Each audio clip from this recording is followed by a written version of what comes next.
Menhaden have nicknames wherever you go. You know, down south they call them hoagies. Here in the bay we call them bunkers.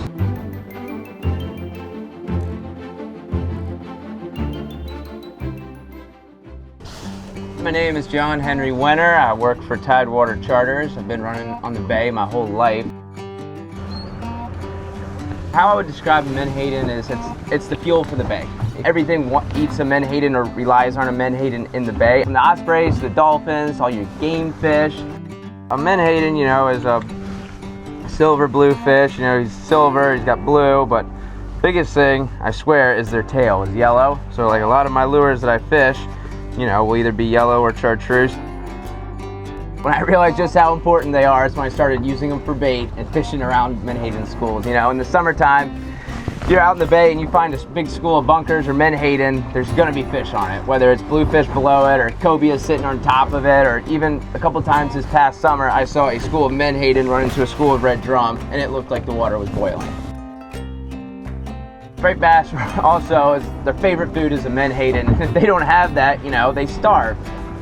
With the striped bass population, you know, if you don't have food, you're not gonna live. Menhaden for charter fishing usually makes or breaks your day. You know, if you have fresh Menhaden for bait, you're probably gonna do really well. If you have big giant schools of them out in the bay and you can find them, you're probably gonna do really well. A lot of folks don't realize, you know, when I have a group of guys come in town to fish with me for a day, they usually come the night before, they go out to a nice dinner, they stay in a hotel, they hit the gas station before the trip, you know, they fill up their truck, they buy snacks, they get on the boat, you know, they fish with me, then after they usually go back out to eat and then go home the next day. So, you know, guys coming to charter fish brings a lot of revenue to this town.